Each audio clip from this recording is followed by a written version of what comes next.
Unsportsmanlike conduct by athletes can ruin the experience for fans as well as tarnish the image of the sport, although it does make for interesting moments to look back on. Let's check out the most unsportsmanlike moments in bodybuilding history. Number 4. Kal Szkalak crucified. Kal Szkalak was a bodybuilding phantom who burst onto the scene in 1976, winning the AAU Mr. America at age 23. The following year, he won the heavyweight Mr. Universe, defeating Mike Mentzer. His legs were lacking, but his upper body ranked among the best of the disco years. In 1978, Scalac tried to organize a pro-bodybuilders union. He failed. That same year, he placed 5th in Mr. Olympia. Kal looked shocked on stage as the audience booed loud and long. How could the judges screw over their hero? Didn't they see the massive arms, the thick pecs, and the ripped condition of Scalac? Taking in the boos, Kal Szkalak came up with one of the most unique responses to a poor decision at a bodybuilding contest. Stretching both arms out to the side, Kal let his head fall over to one of his massive shoulders and he closed his eyes. He promptly struck a martyred pose, saying later he was crucified by the bodybuilding hierarchy of the day. Kal was letting his fans know that the judges and the powers that be had crucified him in front of the biggest group of bodybuilding fans all year. He had stood up against the establishment and he had been screwed for it. The audience was in shock over the dramatic reaction by Scalac, but they soon raised their voices in support of their favorite bodybuilder of the night. The hardcore bodybuilding fans couldn't understand why this magnificent bodybuilder with more beef than anyone on stage could be relegated to 5th place. Number 3. Tanya Knight stripped of 1989 Miss International title. Perhaps the most shocking result was the disqualification of Tanya Knight when it was learned that someone other than Knight herself supplied her test-passing pee. As reported in a 1990 issue of Flex, after IFBB officials presented strong evidence against her, Knight admitted that she sent a surrogate to take a mandatory drug test administered before the 1988 Miss Olympia, where she finished 4th. In another strange twist to the tale, the surrogate was a former girlfriend of IFBB pro Mike Quinn.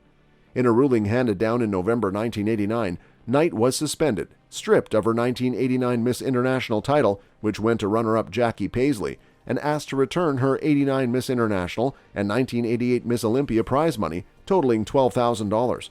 After the scandal, she returned to the stage in triumph in 1991, winning the Miss International title, this time without incident. Knight went on to compete in only 2 more pro contests, the last in 1993. Number 2. 1980 Mr. Olympia controversy. The bodybuilding fraternity saw Arnold Schwarzenegger winning 6 Mr. Olympia titles. During that period, he became the best in the world. Proving to be the benchmark for other bodybuilders, Arnold set the standards in the sport. Thus, after he retired in 1975, he returned to compete in the 1980 Mr. Olympia contest. But every sport adapts yearly. This time, he had a cold welcome after he returned to the sport. With several other bodybuilders aiming to win the title, Arnold's decision to compete at the last moment shocked everybody. Soon, arguments arose, and former American bodybuilder Mike Mentzer was in the thick of it. The dispute dampened the mood of the contest, while Arnold won it controversially. Mentzer, in the meantime, had some harsh words for Schwarzenegger. Before the contest, Arnold arrived to commentate on the event. On the morning of the competition, his return sparked resentment amongst the other competitors. Significantly, Mentzer got irritated with his conduct during the event.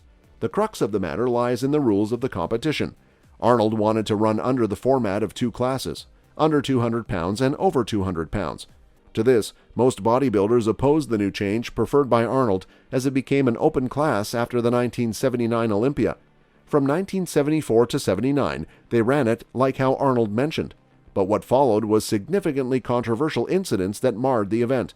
When everyone discussed the weight class issue, another bodybuilder, Boyer Cole, stood up to ask Arnold whether to explain why he wanted 2 weight classes. To this, Arnold remarked, "Boyer, let's talk like adults here." It irked Mentzer as he thought Boyer questioned him with no animosity. Mentzer opposed Arnold, and it provoked him. He snapped.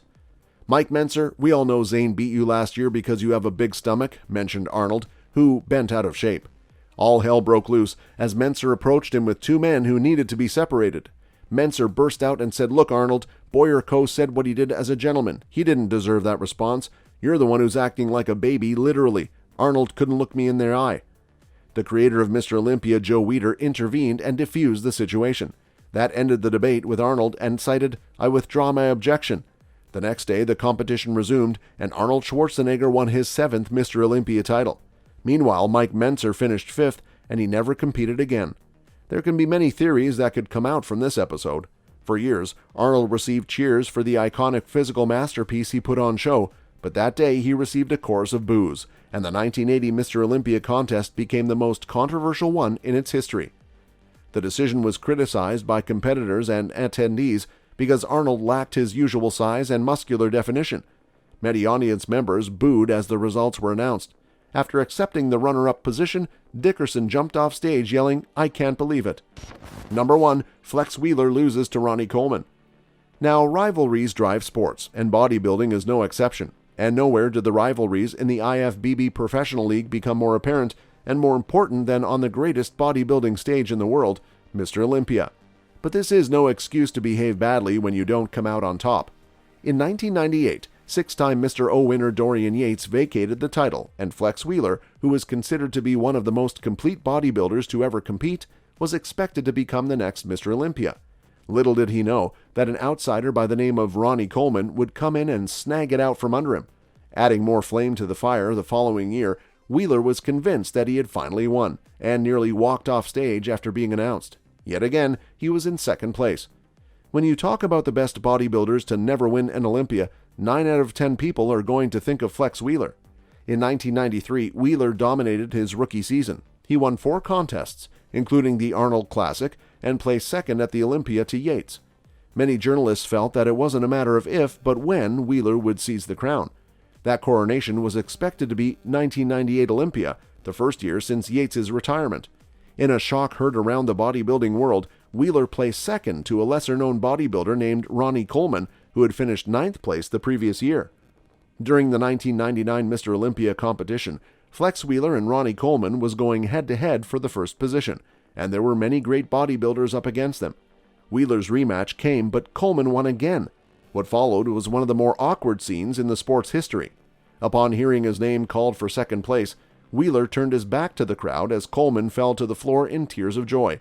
Boos rang throughout the Mandalay Bay Arena in Las Vegas, Nevada. Wheeler was awarded a silver medal by late bodybuilding journalist Peter Magot, awkwardly let Magot raise his hand, and then promptly remove the medal from his neck. Definitely one of the biggest unsportsmanlike conducts ever shown on any bodybuilding stage. Wheeler placed third in the 2000 contest after claiming his 4th Arnold Classic title that same year. His final appearance in the Men's Open came in 2002 when he placed 7th. He came out of retirement to compete one more time, but in the Classic Physique Olympia in 2017. He placed 15th. In 2019, Wheeler suffered circulatory vascular issues that resulted in the amputation of the lower half of his right leg. Despite this, Wheeler documented his rehab and recovery on social media.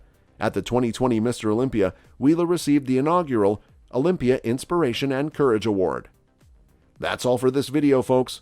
We'll see you another time.